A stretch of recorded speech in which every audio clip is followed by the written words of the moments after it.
So friends, we will discuss the messages we had posted today. एक महर्षि रमन का quote था, that is also the in substance the teachings of Maharshi. All my efforts to abide at the source of the mind had proved futile. It is my deep-rooted tendencies. I need your grace.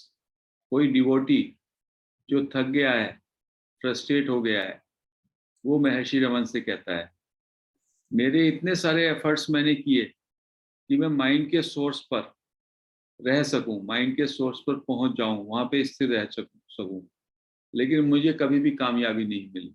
That all has gone futile.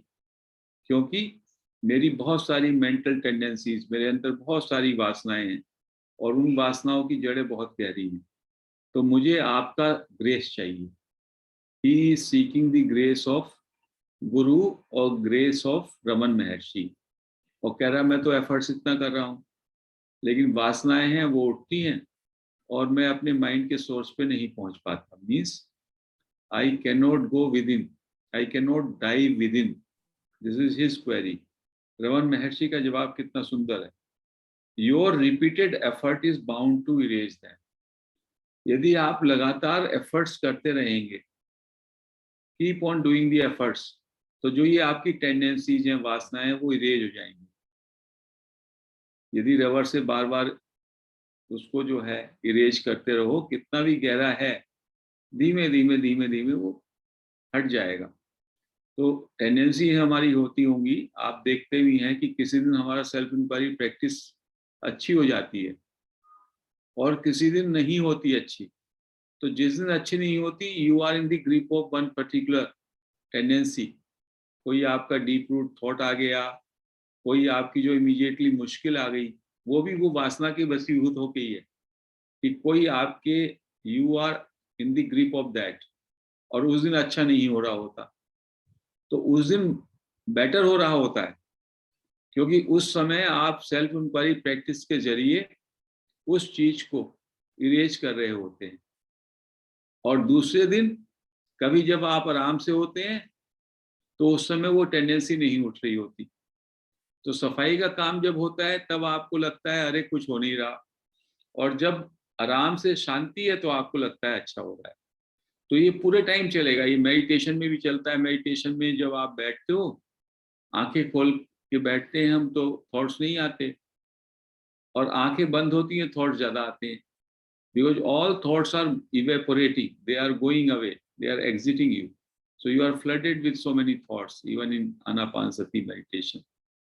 But later on, when you come out of the meditation, you feel calm. ऐसा होता है. ऐसी self inquiry practice का है. So never lose heart. This is Maharshi saying. आपके जो efforts हैं उससे वो इरेज होगा ही, आपकी टेंडेंसीज इरेज होंगी ही. साधना is meant for this purpose only. सारी साधना का मतलब ये है, यही पर्पज है, erasing the mental tendencies. Keep up your practice. अपनी प्रैक्टिस बनाए रखें. There is no need to remind God about his business. कितनी बड़ी बात कह रहे हैं. कह रहे हैं कि आप बिजनेस, गॉड की क्या बिजनेस है, गुरु की क्या बिजनेस है, वो उसको रिमाइंड नहीं कीजिए. उसको मालूम है उसको क्या करना है. Don't bother about that. कह रहा ना वो कि आई seek your grace. So he is trying to say, the Raman Maharshi is saying, आप हमको रिमाइंड नहीं कीजिए, गुरु को रिमाइंड नहीं कीजिए, सेल्फ को या ईश्वर को रिमाइंड नहीं कीजिए उसका क्या बिजनेस है. क्या बिजनेस है उसका? Which is to keep an eye always on our welfare. ईश्वर का यही कार्य है कि हम सबके वेलफेयर पे ध्यान रखे, हम सबके हित का सोचे. वो उसका काम है, उसका बिजनेस है. उसके लिए आपको उसको रिमाइंड करने की जरूरत नहीं है गॉड को.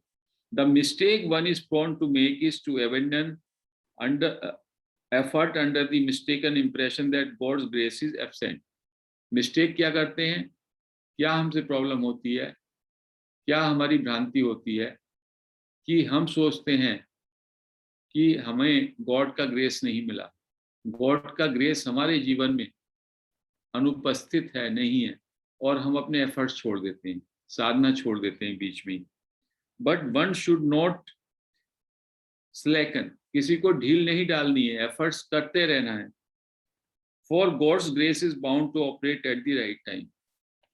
जो ईश्वर का ग्रेस है, ईश्वर का अनुग्रह है, गुरु का अनुग्रह है, वो एप्रोप्रिएट टाइम पे, मैच्योर टाइम पे, परिपक्व समय पे मिलेगा। सो टू सम अप, महर्षि रमन कहते हैं एफर्ट्स आपको करने होंगे, और जब आप एफर्ट्स करेंगे तो उन एफर्ट्स के नतीजे आएंगे, परिणाम आएंगे। आपको अपने एफर्ट्स में विश्वास रखना चाहिए, और इस बात में भी विश्वास रखना चाहिए कि गॉड का ग्रेस आएगा, आ रहा है। ये भ्रांति ना पाले कि हमें गॉड का ग्रेस हमारी लाइफ में एब्सेंट। जब उसका समय होगा तो वो अनुग्रह आएगा।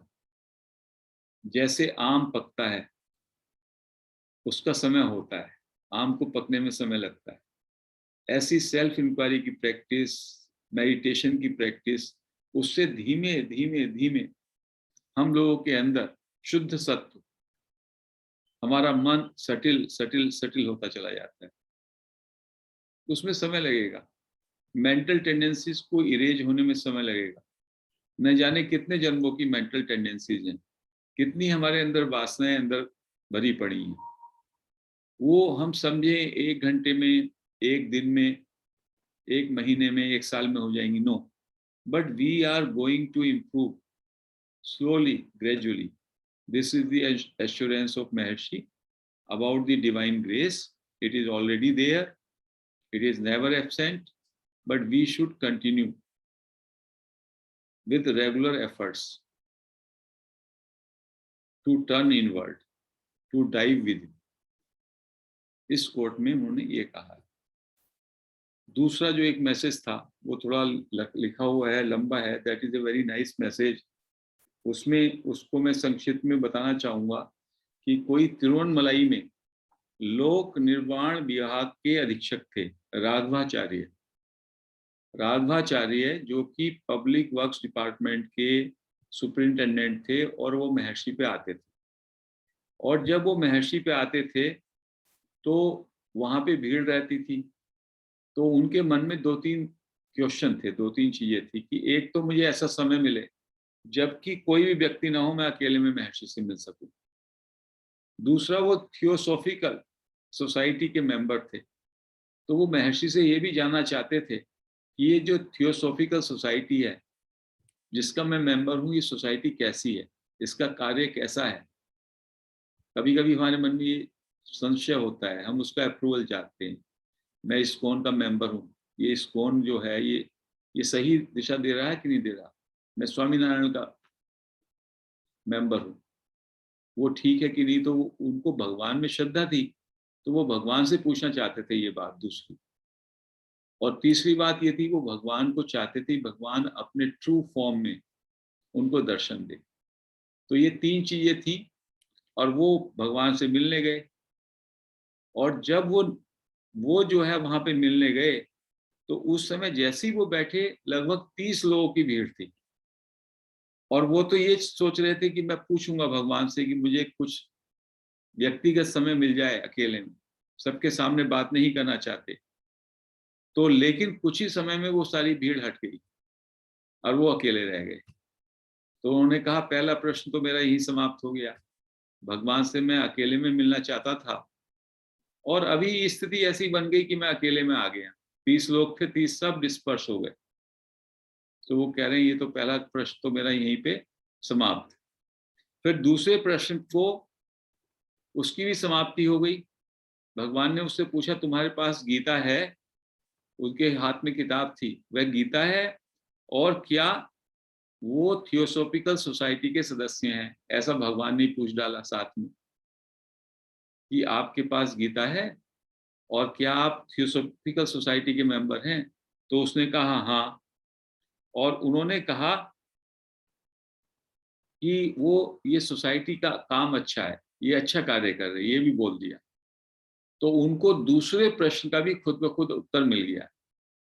अब तीसरा प्रश्न उनके पास था, या तीसरी उनकी जो चाह थी, उसके लिए वो आधा घंटे चुपचाप बैठे और महर्षि से कोई उनको कुछ नहीं मिला। महर्षि की तरफ से कोई ऐसी चीज नहीं मिली कि कोई क्वेश्चन करते, कोई आंसर करते। तब उन्होंने कहा, उन्होंने अपना मुंह खोला और कहा, जैसे अर्जुन ने श्री कृष्ण के रूप को देखने की इच्छा की और दर्शन के लिए कहा, मैं आपके वास्तविक रूप के दर्शन की इच्छा रखता हूं, यदि मैं पात्र हूं। उन्होंने ये कहा, जैसे अर्जुन को कृष्ण ने दर्शन दिए, ऐसे ही मैं भी आपके दर्शन की इच्छा है, यदि मेरी पात्रता हो तो कृपया दर्शन दीजिए। फिर क्या होता है, फिर देखिए। फिर जो है वो मंच पे बैठे थे और उनके रमन महर्षि के बगल की दीवार पे दक्षिणामूर्ति की फोटो थी, चित्र था, और वो चुपचाप देखते रहे। और इन्होंने, राघवाचार्य ने भगवान रमन महर्षि की आंखों में देखा। तब उनका शरीर और दक्षिणामूर्ति का चित्र भी मेरी दृष्टि से ओझल हो गया। जैसे उन्होंने आंखों में देखा, रमन महर्षि का शरीर नहीं रहा, दक्षिणामूर्ति की जो पीछे पिक्चर थी वो भी सब अदृश्य हो गई। मेरी आंखों के सामने केवल खाली जगह थी, एवरीथिंग वॉज वॉइड, दीवार भी नहीं रही, एवरीथिंग बिकेम वॉइड, फॉर्मलेस। फिर मेरी आंखों के सामने महर्षि और दक्षिणामूर्ति की रूपरेखा में एक सफेद बादल का पीछा किया। कुछ एक सफेद बादल आया, एक रूपरेखा बनी, धीरे धीरे आंखों, नाक आदि अन्य विवरणों को बिजली जैसी रेखाओं में रेखांकित किया गया। पहले खाली वॉइड हुआ, फिर उसमें धीमे धीमे रेखांकित होते हुए चली गई, बिजली की, जैसे बिजली की वो होती है रेखाएं, और फिर वो बड़े होते चले गए, जब तक कि स्वामी और दक्षिणामूर्ति की मूर्ति फिर असहनीय प्रकाश से प्रज्वलित नहीं हो गई। उसमें बहुत ज्यादा प्रकाश, बहुत ज्यादा ज्योति आ गई उसमें। पहले रेखांकित हुई वो बिजली की जैसे लाइन होती है, उनका पूरा जो एक तरीके से ढांचा, और उसमें फिर बिजली, प्रचंड बिजली जो है, बिजली या प्रकाश प्रज्वलित हो रहा था। मैंने परिणाम में अपनी आंखें बंद कर ली। वो कहने लगे, इतने अधिक प्रकाश को देख के मैंने अपनी आंखें बंद कर ली और कुछ मिनटों की प्रतीक्षा की। जब मैंने अपनी आंखें खोली तो मुझे महर्षि और दक्षिणामूर्ति पहले की तरह एक ही रूप में मिले। मैंने प्रणाम किया और चला गया। So this was a Darshan given by Maharshi to him. और महर्षि कहते थे, और अद्वैत वेदांत में कहा जाता है, यू आर फॉर्मलेस। और उसको वो जानने की जिज्ञासा थी, तो महर्षि gave him that glimpse of formlessness. So that way बहुत सारे लोग महर्षि को एक अवतारी पुरुष की ओर भी, रूप में भी देखते हैं कि वो आए इस जीवन में, तो उन्होंने कुछ ऐसा किया नहीं कि उन्होंने उसके लिए बहुत साधना की, वो तो एक हैपनिंग में वो घट गया। उसके सब्सिक्वेंट उस आनंद में वो इमर्ज रहे 15-20 साल, और उसके बाद आकर के वहीं पे बैठ गए आश्रम में। और उसके बाद वहीं से उन्होंने पूरे विश्व में जो भी लोग उनके पास आए, उन सबको स्पिरिचुअलाइज किया, उनको आत्मबोध कराया, और कितने लोग उनके प्रेजेंस में इस अज्ञान से बाहर आ। और आगे उन्होंने लिखा है कि ऐसा फॉर्मलेस का, ऐसे रूप को का दर्शन गणपति मुनि ने भी किया। और आगे ही इसमें यह भी लिखा है कि उनकी पत्नी और उनकी मदर को, जो राघवाचार्य हैं, ये डर हो गया था कि ये घर ना छोड़ दे। तो उन्होंने कहा कि वैरागी बन के, सन्यासी बन के रहने में बहुत ज्यादा मुश्किलें हैं, आप जो है धीमे धीमे सेल्फ इंक्वायरी की प्रैक्टिस करते रहिए। ये लास्ट का पैरा है, आई रीड। उन्होंने, जब वो महर्षि के पास गए और उन्हें अपना भय बताया, ये भय जो है उनकी पत्नी और उनकी मदर का जो भय था कि ये घर का सामाजिक कर्तव्यों का परित्याग कर देंगे और कहीं वैरागी न बन जाए, तो महर्षि ने क्या कहा, उन्होंने अपना भय बताया, जिसके परिणाम स्वरूप महर्षि ने राघवाचार्य को इसके लिए आवश्यक कठोर प्रशिक्षण के बिना बैरागी बनने के खतरों के बारे में चेतावनी। बैरागी बनना ऐसा आसान नहीं है। आप जो है उसकी आपने साधना नहीं की, अपने को की कठोर तपस्या नहीं की और ऐसी बैरागी बन जाएंगे, तो इसमें बहुत खतरे हैं। और जो कि महर्षि अन्य लोगों को भी सलाह देते थे। Maharshi never encourage anybody to renounce the world to become bairagi. He always said, stay in family, do your duties, and keep on concentrating on I. Keep on doing the self-inquiry. So this is the very nice message today कि जो रमन महर्षि थे उनका वास्तविक स्वरूप का दर्शन उनको हुआ, and he was simply a light or void, और उसको वो दूसरों को दिखा पाए। तो आज हम इस मैसेज की चर्चा को यहीं पे विराम देते हैं।